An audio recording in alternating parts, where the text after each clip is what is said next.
My girlfriend's single friends persuaded her to stage a fake breakup test on me to make me more committed, but it completely backfired when I decided to end our relationship instead. I'm 31 years old and have been with my girlfriend Maya for 4 years. We've been living together for the past year and I genuinely thought we were building something solid together. We split bills, take turns cooking, and have established this comfortable routine that works for both of us. Sure, we're not teenagers anymore writing love letters every day, but I considered us a stable, mature couple heading toward marriage eventually. What I didn't know is that Maya had been confiding in her circle of single girlfriends about feeling like our relationship lacked excitement. These friends, all recently out of long-term relationships themselves, apparently convinced her that I was getting too comfortable and that she needed to create some drama to reignite the spark between us. About 2 months ago, Maya started acting completely out of character. She began mentioning how she wasn't sure if she was ready for such a serious commitment and questioning whether we were moving too fast by living together. At first, I thought she was just having normal relationship anxiety, so I tried to be understanding and give her space to work through her feelings. But then she started talking about wanting to take a break from our relationship to figure things out. She said she'd been thinking about what she really wanted in life and wasn't sure if settling down at 28 was the right choice for her. She mentioned wanting to travel more, experience being single again, and not feeling ready for the domestic life we'd built together. I was devastated but tried to be supportive. I told her I understood if she needed time and that I'd rather she be honest about her feelings than stay in a relationship she wasn't sure about. I suggested we could talk to a counselor or take things slower, but she insisted that what she needed was actual time apart to gain perspective on what she wanted. During this conversation, she was crying and saying how much she cared about me but that she'd been feeling trapped lately and needed to remember what it felt like to be independent. She talked about possibly getting her own apartment and suggested we take a month-long break from seeing each other to really think about whether we wanted the same things. She even went into specific details about how she'd been feeling suffocated by our daily routines and how she missed the excitement of not knowing what each day would bring. Maya said she loved me but wasn't sure if she was in love with me anymore, which absolutely crushed me. She mentioned that her friends had been telling her that she was too young to settle down and that she should experience more of life before committing to marriage. I spent the next 3 weeks in complete emotional turmoil. I started looking at smaller apartments since our current lease was in both our names and I figured I'd need to move out. I had to tell my family that Maya and I were taking a break, which was humiliating because they'd already started asking about when we might get engaged. My mom was especially concerned and kept calling to check on me because she could hear how devastated I was. My sister offered to let me stay at her place if I needed somewhere to go, and my dad awkwardly tried to give me advice about how sometimes relationships just run their course. The whole experience was mortifying because I'd been so confident about our future together that I'd already started researching engagement rings.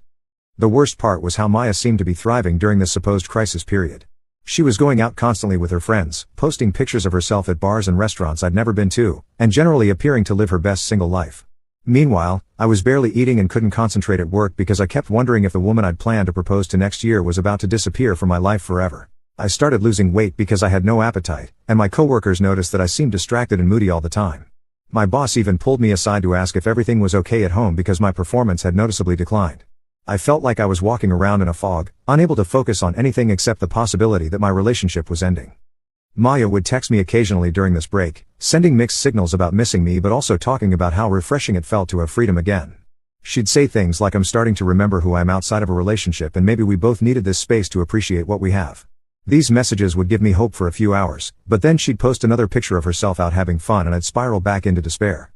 I found myself obsessively checking her social media accounts, analyzing every photo and caption for clues about her emotional state. When she posted a picture of herself laughing with friends at some trendy restaurant, I'd spend hours wondering if she was happier without me. When she shared a quote about independence and self-discovery, I'd interpret it as confirmation that she was planning to end things permanently. After about 3 weeks of this torture, I'd made peace with the idea that our relationship was probably over. I'd even started browsing dating apps, not because I was ready to meet someone new, but because I was trying to prepare myself for the reality of being single again at 31.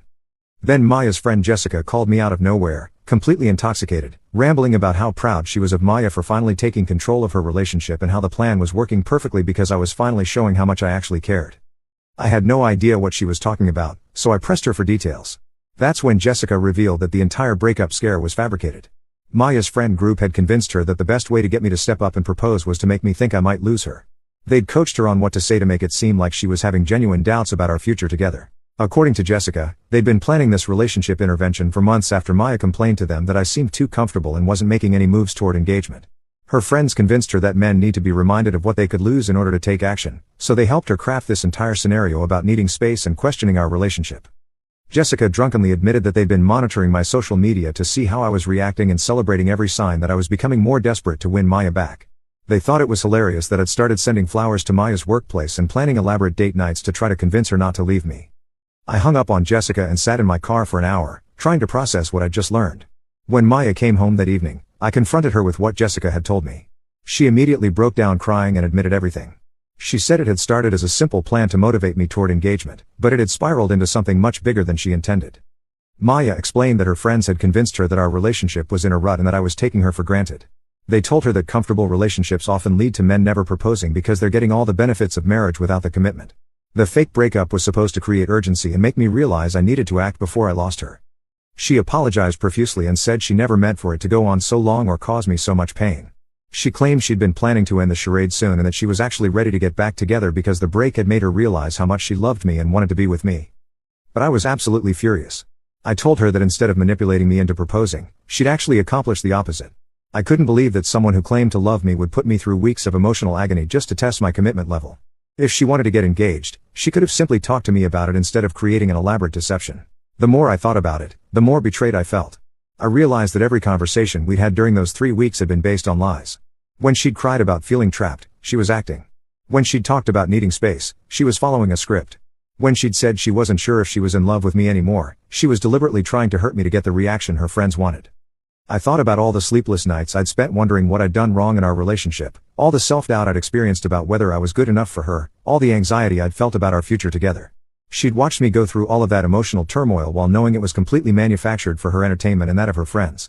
Maya kept insisting that her friends had convinced her it was the only way to get through to me and that she'd been wrong to listen to them. She begged me to understand that everything she'd done was because she loved me and wanted us to have a future together. She said the plan had backfired because she'd realized during our fake break that she didn't actually want space at all. She even tried to turn the situation around on me, saying that if I really loved her, I'd be able to forgive one mistake and that my willingness to throw away 4 years over this proved that maybe I wasn't as committed as I claimed to be. This manipulation attempt only made me angrier because it showed she still didn't understand the fundamental problem with what she'd done. I told her that the trust between us was completely broken and that I couldn't imagine marrying someone who thought emotional manipulation was an appropriate relationship strategy. She'd spent weeks watching me suffer and worry about our future while knowing the entire crisis was manufactured. That level of deception wasn't something I could just forgive and move past. Maya promised she'd never listen to her friends again and suggested we go to couples counseling to work through the trust issues. But I'd already made up my mind. I told her that I was done with the relationship and that she'd gotten her wish for space, just not in the way she'd planned.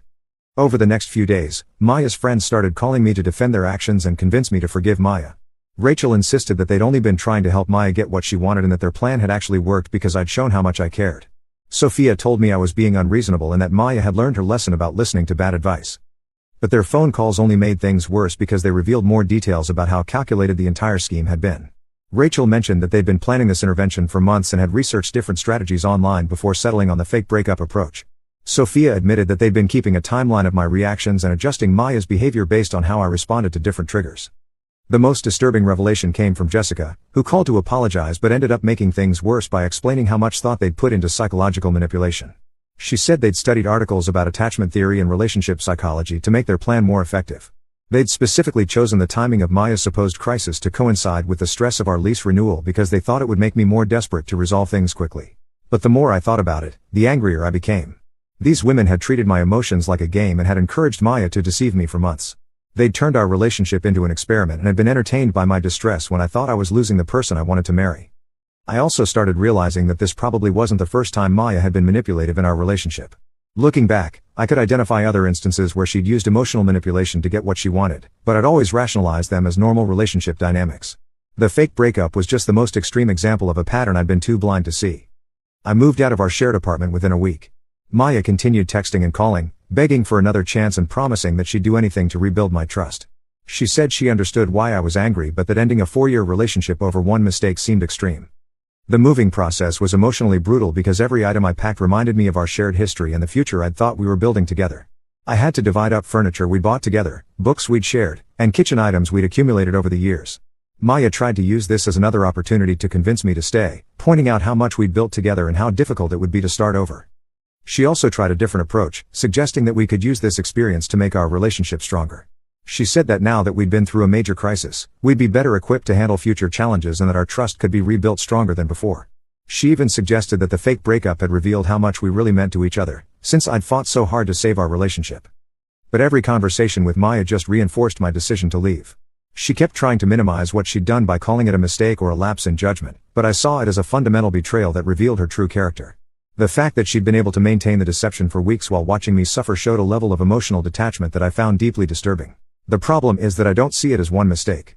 I see it as a fundamental character flaw that allowed her to deceive someone she claimed to love for the sake of manipulating them into a proposal. The fact that she thought this was an acceptable way to handle relationship concerns tells me everything I need to know about her judgment and values. I also couldn't stop thinking about what other deceptions she might be capable of in the future. If she could orchestrate such an elaborate scheme over something as important as our engagement, what would she do if we faced other relationship challenges? Would she manipulate our children if we had kids together? Would she lie to me about financial decisions or career choices if she thought it would get her what she wanted? My family and friends are divided on whether I made the right choice. Some think I should have given Maya another chance since her intentions weren't malicious and she was genuinely trying to strengthen our relationship. Others agree that what she did was unforgivable manipulation that would have destroyed our trust permanently. My brother thinks I'm being too harsh and that all relationships involve some level of game playing and manipulation. He pointed out that Maya hadn't actually cheated or done anything that caused permanent damage, and he suggested that I was throwing away a good relationship over hurt pride. My sister, on the other hand, was horrified by what Maya had done and said she couldn't imagine putting someone she loved through that kind of emotional torture. My parents were similarly split. My mom thought I should give Maya another chance because she believed people could learn from their mistakes and grow. She worried that I was being too rigid in my expectations and that I might regret losing someone I'd loved for 4 years. My dad, however, supported my decision and said that trust was the foundation of any successful marriage and that Maya had proven she couldn't be trusted. The reactions from our mutual friends were also mixed. Some thought I was overreacting and that the fake breakup was just a misguided attempt to improve our relationship. They pointed out that Maya's plan had actually revealed how much I cared about her and suggested that we could build on that foundation. Others were shocked by the level of deception involved and agreed that what Maya had done was manipulative and cruel.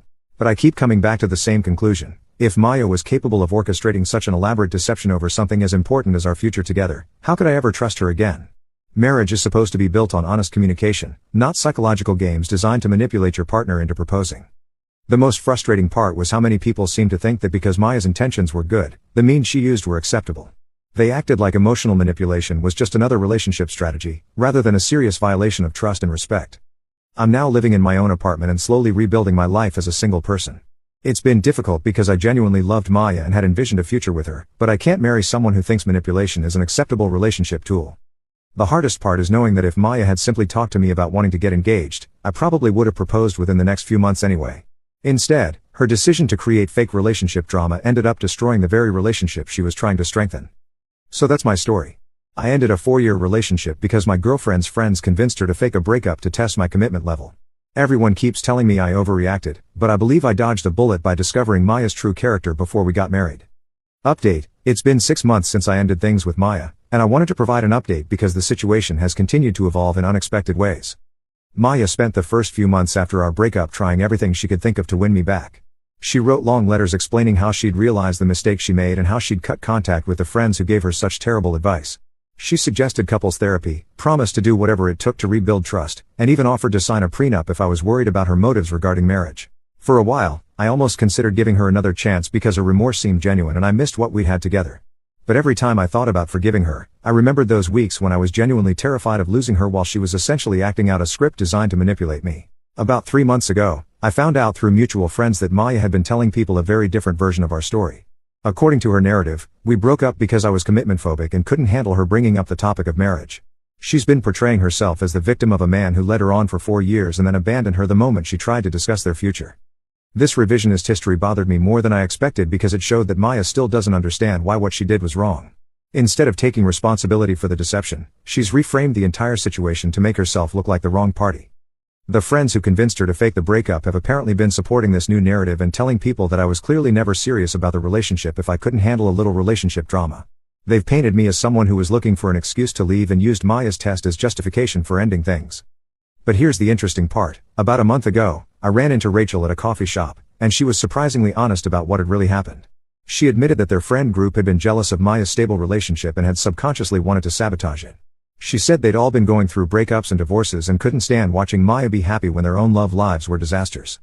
Rachel apologized for her role in the whole mess and said she'd realized too late that their advice came from a place of bitterness rather than genuine concern for Maya's happiness. She warned me that Maya was still being influenced by the same toxic friend group and hadn't really learned from the experience. This conversation confirmed that I'd made the right decision by walking away. Maya's inability to take full responsibility for what happened and her willingness to let her friends rewrite history showed that she hadn't actually grown from the experience. I'm now dating someone new who I met through work, and the difference in communication styles is remarkable. When Sarah has concerns about our relationship, she brings them up directly and we talk through them like adults. The idea of creating fake drama to test each other's commitment would be completely foreign to both of us. Looking back, I realized that Maya's willingness to deceive me for weeks was probably indicative of deeper character issues that would have surfaced in other ways throughout our marriage. I'm grateful that I discovered her true nature before making a legal commitment to someone who thought manipulation was an appropriate relationship strategy. The experience taught me the importance of surrounding yourself with people who encourage honest communication rather than psychological games. It also reinforced my belief that trust, once broken through deliberate deception, is nearly impossible to fully rebuild. I don't regret my decision to end things with Maya, and I'm much happier now with someone who shares my values about honesty and direct communication in relationships. Final update: it's been over a year since the breakup with Maya, and I wanted to share one last update because there was an unexpected resolution to this whole situation. Sarah and I got engaged last month, and we're planning a wedding for next spring. When news of our engagement spread through our mutual social circles, I heard through friends that Maya was telling people she was happy for me but that it proved she'd been right about me being ready for marriage. I just needed the right person to bring it out of me. This comment bothered me because it suggested she still didn't understand that the problem hadn't been my readiness for commitment, but rather her approach to trying to secure that commitment through deception. But the real revelation came 2 weeks ago when Maya's friend Jessica reached out to me via Facebook. She said she needed to apologize for her role in what happened and wanted to explain something that had been bothering her for months. According to Jessica, the fake breakup plan hadn't actually been Maya's friend's idea at all. Maya had come to them with the concept after reading about it in some relationship advice blog online. She'd specifically sought out friends who would support her plan rather than question whether it was a good idea. Jessica said that Maya had approached the situation very strategically, first complaining to her friends about my supposed lack of commitment, then gradually introducing the idea of creating some kind of crisis to motivate me toward proposal. She'd essentially manipulated her friends into thinking they were helping her solve a problem, when really she was just looking for accomplices in her deception. This information completely reframed my understanding of what had happened. Maya hadn't been a victim of bad advice from bitter friends, she'd been the mastermind behind the entire scheme and had used her friends as a support system to carry it out. Jessica apologized for not speaking up sooner but said she'd been loyal to Maya until she realized that Maya was still trying to manipulate the narrative even a year later. She said Maya had been telling people that her friends had pressured her into the fake breakup, when in reality Maya had been the one pressuring them to help her execute her plan. I thanked Jessica for her honesty and told her I appreciated her finally coming forward with the truth. Her revelation confirmed that I'd made absolutely the right decision by ending things with Maya, because someone who would orchestrate such an elaborate deception and then spend a year lying about it was clearly not someone I could have trusted as a life partner. The experience taught me valuable lessons about manipulation, trust, and the importance of honest communication in relationships. I'm incredibly grateful that I discovered Maya's true character before we got married, and I'm excited to build a life with someone who shares my values about honesty and respect in relationships. Sometimes the worst things that happen to us end up being blessings in disguise. Maya's fake breakup destroyed our relationship, but it also saved me from marrying someone who was willing to use psychological manipulation to get what she wanted. I consider that a very lucky escape.